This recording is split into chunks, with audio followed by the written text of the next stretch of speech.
실제 면담을 앞두고 선생님들은 좀 긴장되시죠.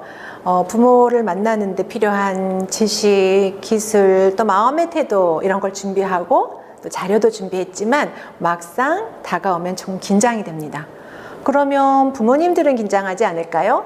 무척 긴장하세요. 저도 교사였지만 제가 우리 아이의 부모로서 면담을 갈 때는 그 문 앞에서 쿵쾅쿵쾅 하고 떨렸습니다. 부모님들은 어떤 부분을 긴장하는지 한번 부모님 마음도 한번 들여다볼까요?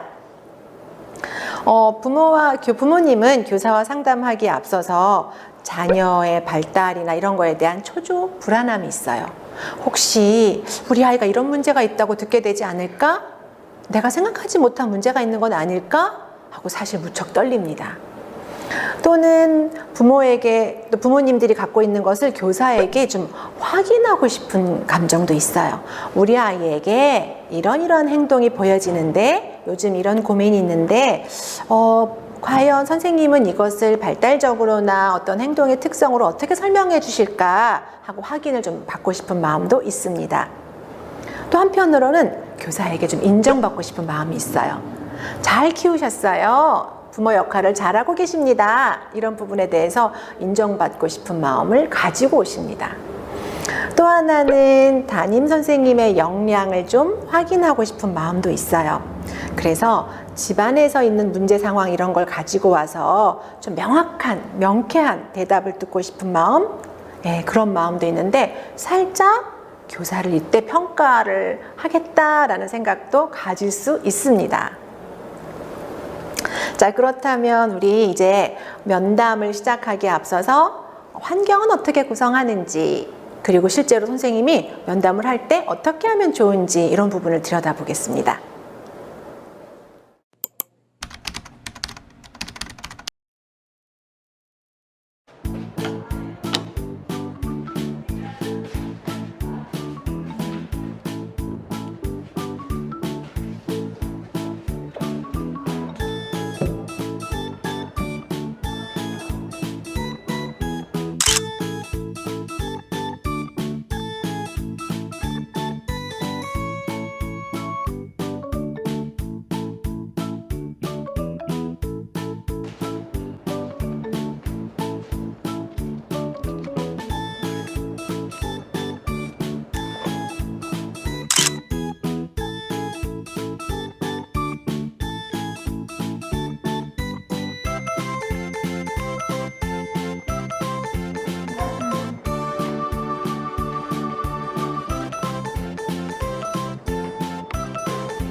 안녕하세요. 어머니 잘 지내셨죠? 네, 선생님도 잘 지내셨어요? 밖에 너무 더운데 괜찮으셨어요? 오시는데? 네, 덥더라고요. 교실이 시원해서 좋네요. 와, 음료도 준비해 주시고 감사합니다. 지금 규현이는 집에 있나요? 잘 놀고 있습니다. 선생님 보러 온다는 걸 겨우 떼놓고 왔어요. 아, 그랬어요. 그래서 어머니 여기 편하게 앉으시고 여기 시원한 커피 준비해 드렸어요. 그래서 같이 이야기 나눌까 봐요. 그래서 요즘 규현이는 또 집에서 어린이집 이야기도 하는지 궁금해요, 어머니.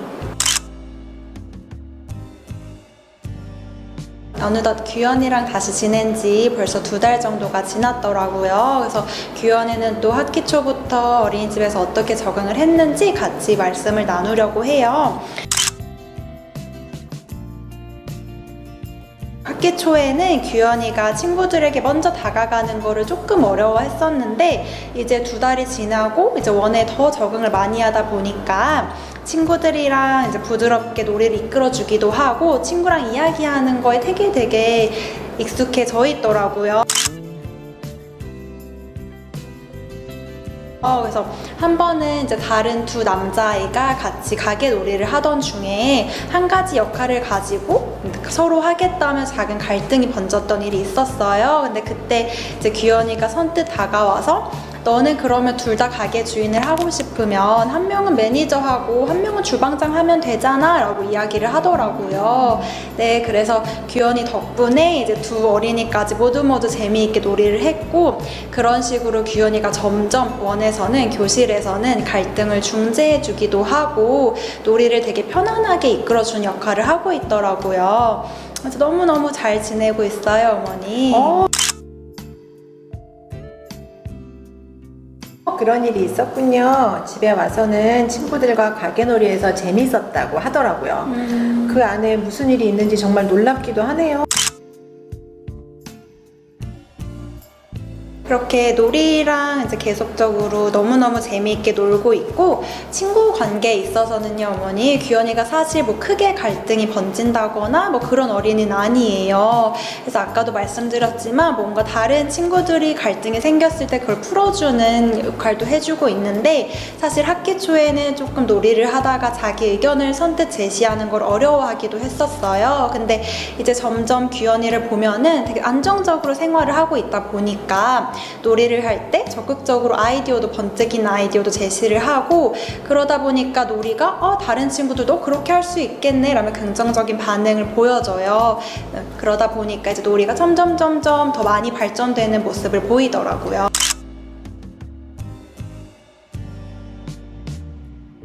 와, 선생님이 정말 사례를 들어서 말씀해 주시니까 정말 고마워요. 선생님, 그런데 고민이 하나 있어요. 네.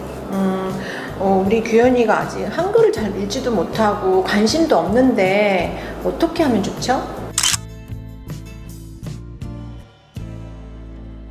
우선은 사실 이제 7살 어린이들 학부모님들 같이 이야기를 나누다 보면 가장 크게 걱정하는 부분 중에 하나가 한글에 대한 부분이에요. 그래서 어머님의 이제 심정이나 그런 고민거리 충분히 이해가 가능하고요.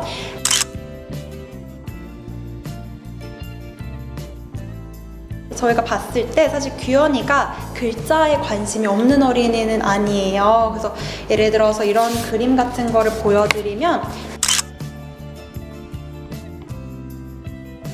여기 자연스럽게 예를 들어서 쓰레기를 버리러 가요 라고 글자를 적어요. 네, 근데 처음에는 사실 이 글자를 어떻게 쓸지 어려워하고 하는데 그거를 저희가 교사가 먼저 선뜻 알려주기보다는 규현이가 처음에 먼저 좀 스스로 알아볼 수 있도록 하고 있고 모르면은 또 친구들이랑 자연스럽게 이야기를 나누면서 글자를 알아가고 있어요.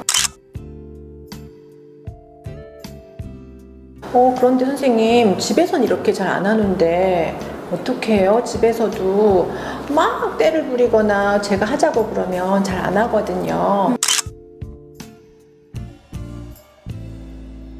네, 맞아요. 그래서 집에서도 사실 다른 어린이들도 한글 공부라는 그 활동 자체가 되게 억압적으로 다가갈 수도 있는 거고 뭔가 한 주어진 시간 안에 해결해야 된다는 그런 부담도 있는 것 같아요. 근데 우선 교실에서는 그렇게 놀이 속에서 되게 자연스럽게 한글을 접할 기회가 많이 생기다 보니까 그런 게 점점 시간이 지날수록 자연스러운 발달로 이어지더라고요. 그래서 사실 크게 걱정 안 하셔도 될 것 같아요. 자연스럽게 경험하고 친구들과 정말 놀면서 이렇게 발달하는 건가요? 네, 네, 그럼요. 그래서 규현이가 이제 워낙 이야기하는 걸 또 즐겨하고 그렇게 이야기의 중점에 항상 서 있는 어린이다 보니까 그런 거는 자연스럽게 이제 2학기가 돼서도 더 많이 발전할 거라고 기대가 돼요. 네, 어머니 혹시 또 궁금한 게 있으실까요? 네, 친구들하고 가끔 때리거나 이런 문제가 집에서는 생기거든요. 네. 이거는 큰 문제인가요? 이게 때리는 거는 사실 형제 관계에서는 가정에서는 자연스럽게 일어나고 또 그걸 통해서 배우게 되는 경험도 많은데 저희가 원에서 한 학기 동안 규현이를 같이 보면서 느꼈던 거는 친구와 갈등이 빚어졌을 때 그거를 뭔가 신체적으로 해소를 하거나 신체적인 방법으로 갈등을 해결하진 않고 먼저 규현이를 봤을 때 상대방의 이야기를 경청할 줄 알아요. 그래서 상대가 어떤 의견을 가지고 있고 한 주제에 대해서 또 다른 생각은 어떻게 가지고 있는지 그걸 듣더라고요. 그래서 그런 이야기를 들으면서 언어적으로 풀어나가고 있어요, 지금은.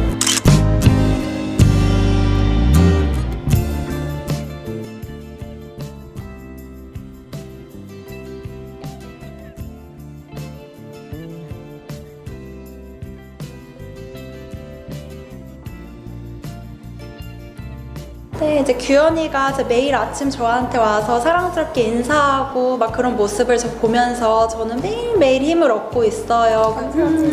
그래서 덕분에 규현이 덕분에 이제 매일매일 행복한 에너지로 충전을 하고 있으니까요. 어머니도 크게 너무 걱정하지 마시고 이제 또 2학기에도 건강하고 재미있게 놀도록 하겠습니다. 네, 규현이가 선생님이 뭐라고 했어? 그럼 뭐라고 말해줄까요?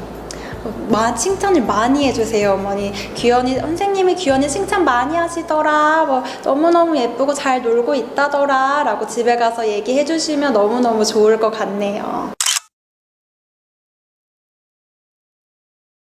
네, 선생님 감사합니다. 네. 면담 중에는 전화로 하는 면담도 많이 하고 계십니다.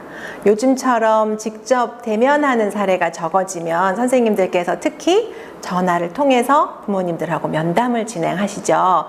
그런데 전화를 사용하는 것은 선생님의 핸드폰이 아니라 기관의 전화기를 사용하십니다. 그리고 그 기관에서 전화 상담하는 시간, 그리고 전화 상담할 때의 기본적인 어떤 약속이나 규칙 같은 게 있을 거예요.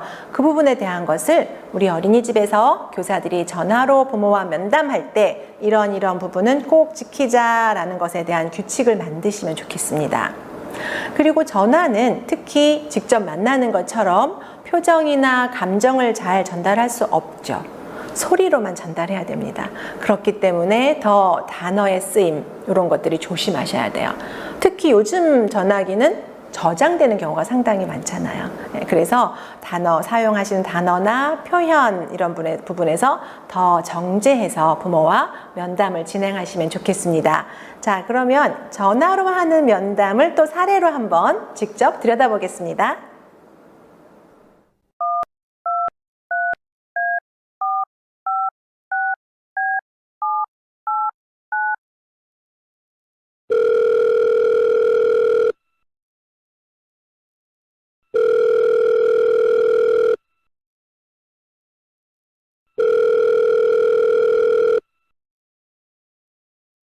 여보세요?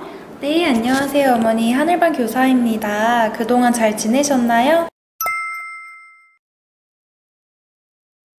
아, 선생님, 안녕하세요. 선생님 잘 지내고 계시죠? 네, 다름이 아니라 민우의 이제 어린이집 적응에 대해서 이야기 나눠보고자 연락드렸어요. 잠깐 통화 괜찮으실까요? 네, 그럼요.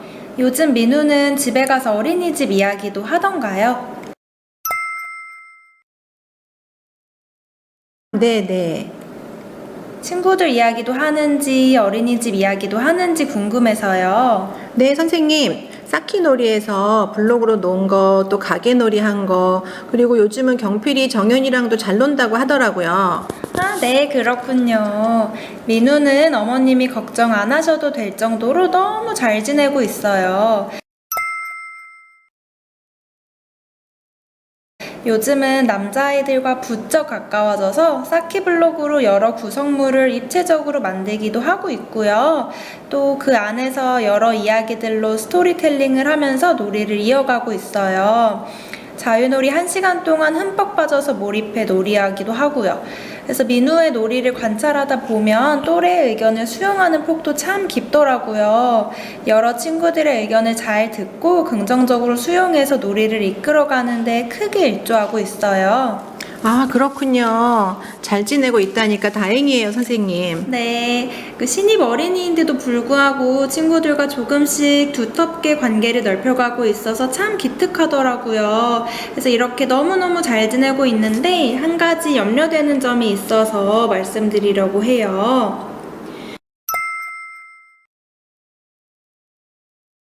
민우가 점심시간에 가끔 불안해하고 눈물을 보이는 경우가 있어요. 지금까지 한 3-4번 정도 이런 모습을 보였고, 보다 더 잘 관찰한 뒤에 말씀드리려고 지금 이야기를 드립니다. 저희가 보통 12시에서 1시 정도로 점심시간을 계획하고 있는데 12시 20분부터 조금씩 불안한 눈빛을 보이면서 눈물을 머금기 시작하더라고요. 그런가요? 다른 원에서는 그런 모습 없었는데요. 네, 아무래도 새로운 환경에 적응하다 보니까 그런 것 같아요.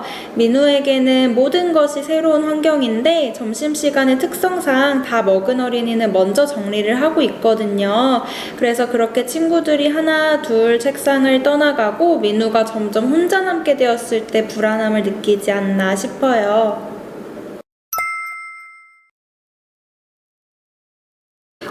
그럴 수도 있겠네요. 이전에는 급식실에서 점심을 같이 먹다 보니까 같이 정리하고 또 다 같이 이동하고 그랬거든요. 네, 어머님이 말씀하신 것처럼 이전 원의 경험이 영향을 미칠 수도 있겠네요. 민우에게는 지금 원의 시스템이 모두 새로운 것일 테니까요. 그렇게 조금 불안해하다가 정리가 15분 정도 전에 정리해야 된다라고 알리면 눈물을 보이기도 해요.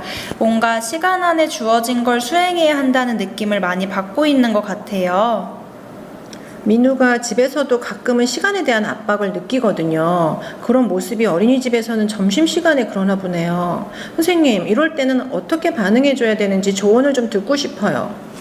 우선 어린이집에서는 민우가 최대한 심리적으로 부담을 버릴 수 있도록 도와주고 있어요. 눈물을 보이면 아직 시간이 많이 남았음을 알려줘요. 그래서 시계를 같이 보면서 객관적인 시간을 알려주고 충분히 여유롭다는 사실을 인지시켜주고 있어요.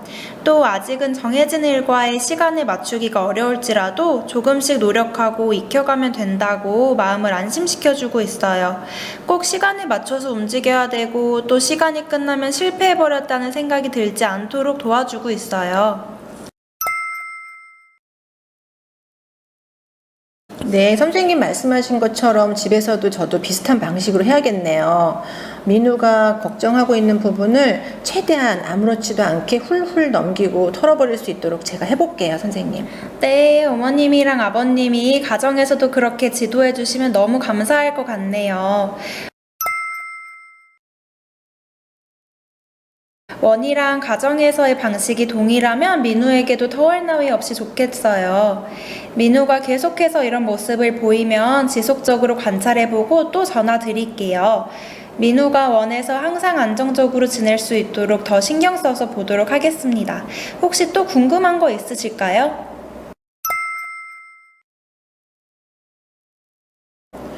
저도 계속 관찰해서 민우랑 이야기 좀 나눠볼게요, 선생님. 또 궁금한 거 있으면 또 선생님이랑 전화로 면담해도 되죠? 네, 그럼요. 네, 먼저 오늘 연락 주셔서 너무 감사해요, 선생님. 다음에 또 뵙겠습니다. 별 말씀을요, 어머니. 민우를 위해서 저랑 부모님이 항상 마음 맞춰서 노력하면 되니까요. 너무 크게 걱정하지 마시고 다음에 뵙겠습니다. 네, 좋은 하루 보내세요.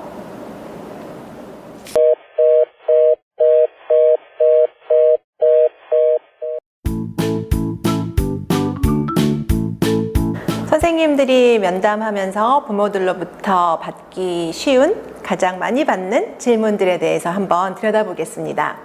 먼저 0-1세반 선생님들에 대한 이야기입니다. 0-1세반 선생님들은 대부분의 영아들이 이제 처음 어린이집에 다니기 시작해서 부모로서도 처음 학부모가 되시는 거예요. 그래서 어때요? 관심이 너무 많죠? 어떻게 지냈는지 하나하나 알고 싶어 합니다. 부모로서도 처음 집에서 떼어놓기 때문에 불안하긴 해요. 겨우겨우 걷는 아기가 어린이집에 가니까 불안해요. 그리고 첫 번째 아기인 경우가 많죠. 요즘은 하나씩 낳으시니까. 그럴 때는 부모님이 정말 온 집안에 엄마, 아빠, 외할머니, 외할아버지, 할머니, 할아버지, 요즘은 고모, 이모까지라고 하는데 관심을 집중적으로 받는 어떤 귀한 아기가 처음 다른 사람의 양육을 받는 거예요. 그래서 1세반, 0세반 선생님들 좀 스트레스 있으세요. 특히 1세반은 많이 움직이고 굉장히 행동이 과격해지기 시작하고 이러기 때문에 걱정이 더 많으시죠.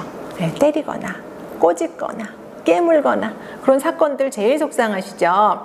아마 그래서 그런 문제, 처음에 적응하는 문제 이런 걸로 부모들하고 굉장히 촘촘하게 이미 전화로나 면담으로나 수시로 이런 면담이 많이 이루어지고 있으십니다. 질문 중에 이 0-1세 반에서는 가정에서 일어난 질문 중에 부모들이 많이 하시는 것이 식습관, 수면, 배변 이런 거잖아요.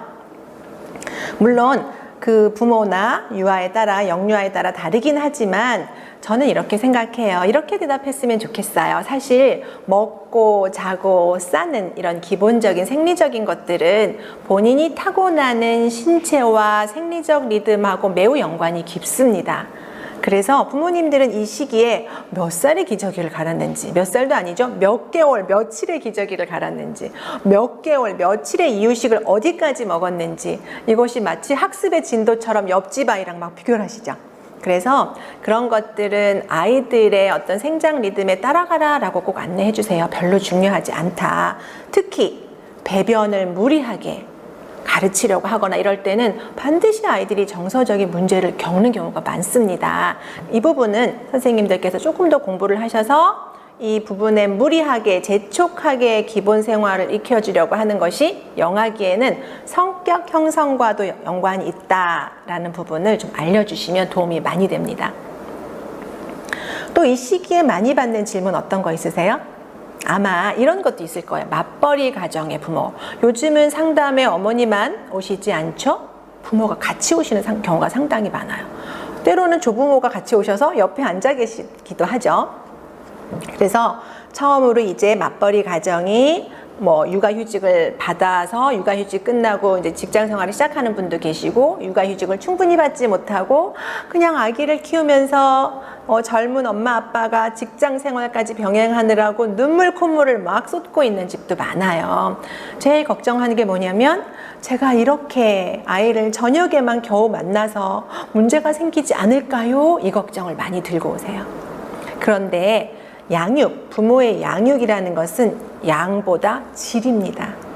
저녁 시간에 어떻게 1시간을 만나건 몇 시간을 만나건 그 시간을 즐겁게 지내라 라고 얘기해 주세요. 부모님들이 만약에 직장을 다니셔서 7시경에 아이를 만나서 재울 때까지 3시간 혹은 4시간이 있다라고 하면 이 시간 동안 씻고 치우고 먹이고 집안일 하느라고 아이들하고 거의 전쟁을 치르고 있습니다. 이런 집의 아이들은 특히 더 짜증이 많아요.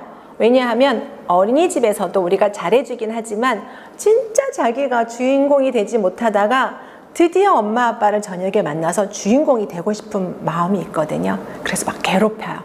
때도 부리고 안 자겠다고 하고 막 12시까지 울고 또 놀자고 하고 이렇게 해요. 그러면 이런 방법도 제안하세요. 질이 더 중요하니까 짧은 시간이지만 30분 정도 그냥 장난감 가지고 놀지 말고 온몸으로 딱 30분만 제대로 놀아줘라. 제가 이걸 30분 놀이법이라고 하는데 그것을 흠뻑 배고플 때 밥을 제대로 한 끼를 먹이는 것처럼 제대로 잘 놀아주시면 아이들이 부모와의 놀이에 대한 허기가 채워져요. 그래서 3시간, 4시간 동안 잔소리하고 시선이 뭐하니 막 이런 얘기로 엉키고 이러지 말고 딱 고3시 이제 엄마랑 아빠랑 노는 시간이야 하고 이때는 온몸으로 놀아주는 시간을 가져보시라. 이렇게 양보다 질이 중요하다라고 질 높은 양육을 할 수 있도록 도움을 주시면 좋겠습니다. 다음은 2세 반, 3세 반 선생님들이 부모 면담에서 자주 만나게 되는 질문 살펴보겠습니다.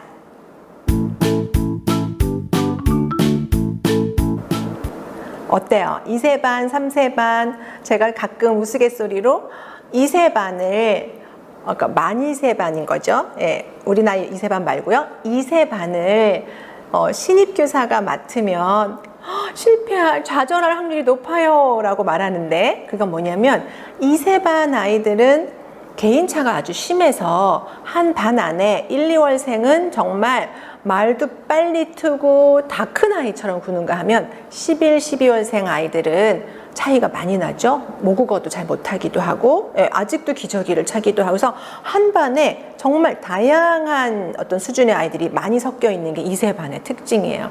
그리고 놀이가 막 발생하긴 하는데 우정은 아직 없어서 많이 싸우죠. 여전히 1세 반 때 깨무는 거나 꼬집는 행동이 조금씩 또 남아있어요. 계속 남아있죠.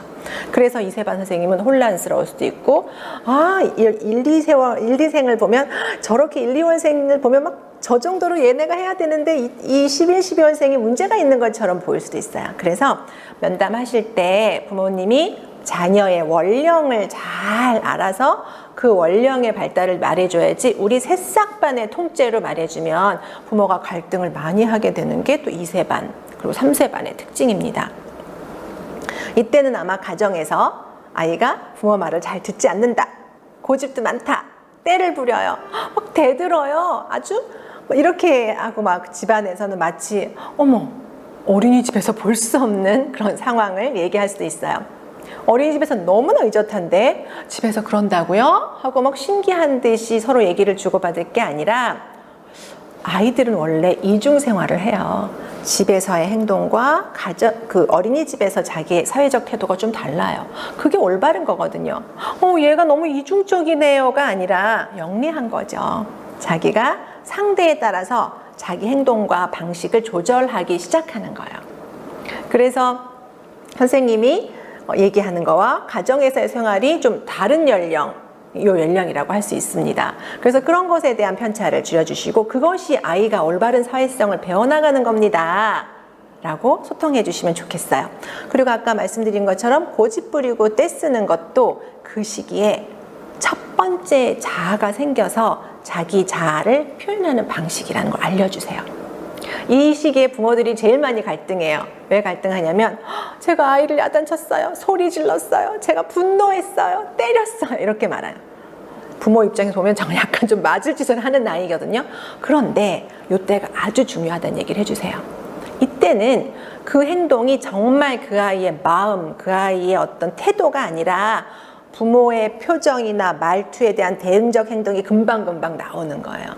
그러니까 어때야 되냐면 지나갑니다. 고집이 세고 대드는 것도 너무 자연스러운 현상이에요. 그래서 부모가 좀 잘 자기 감정을 조절할 수 있도록, 화내고 찡그리고 이런 표정을 짓는 것은 아이의 뇌 발달에 아주 치명적이거든요. 그래서 좀 좋은 표정을 갖고 느긋하게 뒤돌아서 한숨 한번 쉬세요 라는 어떤 이런 양육법을 잘 얘기해 주시는 것도 도움이 되겠습니다. 그리고 요 나이 때 동생이 생긴 아이들도 있어서 동생과의 문제 얘기하는 경우도 있죠. 동생이 생겼을 때 퇴행하거나 동생을 괴롭히는 행동, 이런 것들도 선생님들께서 동생을 봤을 때 퇴행하는 행동이 얼마나 어떻게 나타나는지 좀 알아두시고, 그리고 그것들이 정상적인 행동이고, 동생이 태어났을 때 아이들이 겪는 정서적인 분리감, 불안감, 이런 것들을 읽어줄 수 있도록 부모님들하고 이 부분에 대한 얘기를 나누는 것도 부모에게 도움이 많이 됩니다. 자, 이제 마지막으로 4세, 5세 반 선생님들이 많이 겪는 질문 들여다보겠습니다.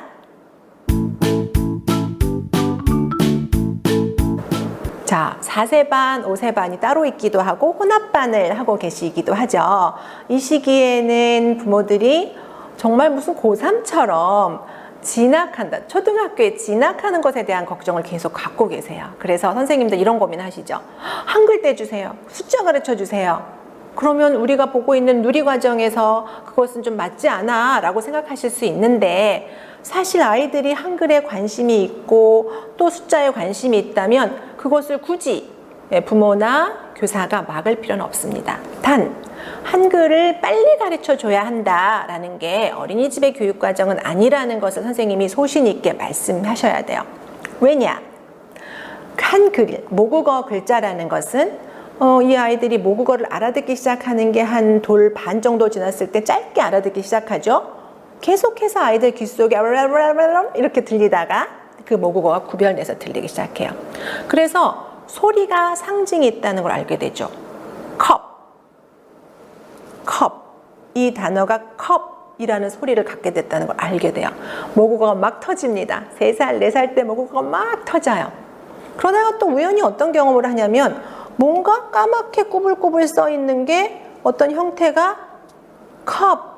컵이라는 소리를 가졌다는 걸 알게 돼요. 모국어 소리가 상징이라는 걸 알게 됐는데 그땐 계속 뭐라고 해요? 이건 뭐야? 왜? 이렇게 하죠. 사물과 자기 사고를 소리라는 상징으로 전환하는 뇌구조, 뇌 활동이 계속 일어나는 거예요. 그 다음에 자연스럽게 그 모국어 소리가 어떤 글자 상징도 있다는 걸 알게 되면서 알게 돼요, 아이들이. 그러면서 그 글자 상징을 처음엔 가짜로 읽죠. 내 토끼가 지나가고 있습니다. 이렇게 한다거나 아니면 자기가 꾸불꾸불 써놓고 이건 내가 강아지라고 쓴 거야. 강아지 이렇게 하게 돼요. 내가 말소리를 만들어냈던 것처럼 글자 상징도 내가 만들어낼 수 있어 라는 단계를 지나면 그게 아니다. 읽는 것도 하나의 규칙, 약속이 있다는 걸 알게 됩니다. 이것이 뇌 구조 안에서 자연스럽게 일어나는, 그리고 한 단계 한 단계 자기가 발견하면서 놀라는 과정이에요. 첫 번째, 자기주도 학습입니다. 이런 것들을 과정을 부모한테 쭉 얘기를 해주셔야 돼요. 그런데 뭐예요? 관심이 생겼을 때 또 도와주는 건 중요하잖아요. 그래서 갑자기 관심도 안 생긴데 붙잡아다 놓고 한글 공부 막 시키는 것은 사실 아이들에게 도움이 안 돼요. 여러분 보세요. 상상력 풍부하고 창의적이고 이런 아이들이 글자까지 탁탁 빨리 배우는 경우는 잘 없어요. 많은 연구에서도 너무 일찍부터 모국어 글자를 강압적으로 가르쳤던 아이들의 쭉 한 5년, 6년 혹은 10년 정도의 종단적 연구를 하였더니 오히려 창의력이 좀 떨어지는 경우가 있더라라는 연구 결과도 있습니다. 이런 것들을 선생님이 좀 적절히 활용하셔서 부모님에게 아이가 혹시 글자에 관심이 생기면 알려주세요.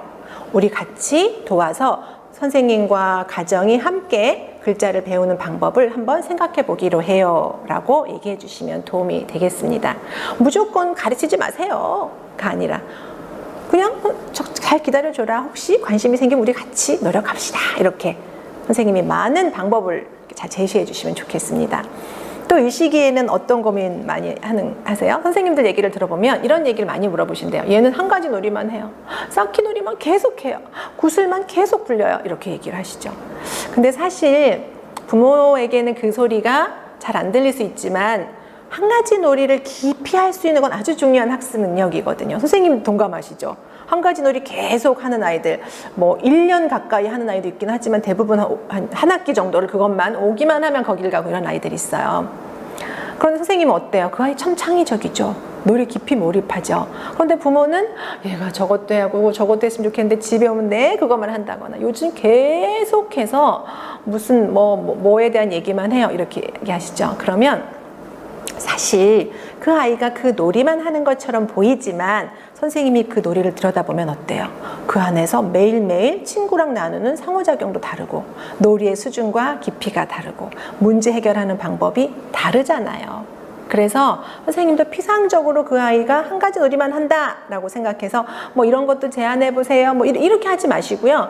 현재 그 아이가 즐겁게 몰입하고 있는 것의 정신적 의미를 잘 짚어주시고 그게 한 가지 놀이처럼 보이지만 그 안에서 어떤 것이 일어나는지 선생님이 좀 전문적으로 분석해서 잘 들려드리면 부모에게 도움이 될 것 같습니다. 자, 이 4, 5세 아이들은 부모가 뭔가 얘가 다재다능하고 학습적 능력을 보여주는 아이가 됐으면 그 증거를 봤으면 하는데 그 증거라는 게 사실 한 가지 표준을 가지고 하는 거거든요. 다양한 아이에 맞는 다양한 표준, 다양한 현상이 있다. 그것을 존중하고 지켜줬을 때 학습 능력이 되는 거다라는 확신을 주실 수 있으면 좋겠습니다. 자, 선생님들, 부모 면담에 대해서 우리가 준비해야 할 것, 마음의 자세, 그리고 부모를 좀 더 들여다봐서 서로가 진짜 건전한 조력자가 되는 과정을 좀 봤습니다. 이제 좀 용기가 생기셨어요? 자, 용기를 가지시고 뚜벅뚜벅 부모의 마음 안으로 걸어가셔서 정말 어린이들의 행복을 위해서 부모와 선생님이 서로 협력하는 관계가 됐으면 좋겠습니다. 닭이 먼저냐, 계란이 먼저냐, 그렇게 하지 마시고요. 계란은 닭이 품어줘야 병아리가 됩니다. 닭은 알이 있어야, 품을 알이 있어야 병아리를 낳게 할 수 있습니다. 그러니까 닭이 먼저냐, 알이 먼저냐가 아니라 사랑이 먼저입니다. 서로 믿고 서로 사랑하는 부모와 교사의 관계를 잘 만드시는 선생님들이 되시기 바랍니다.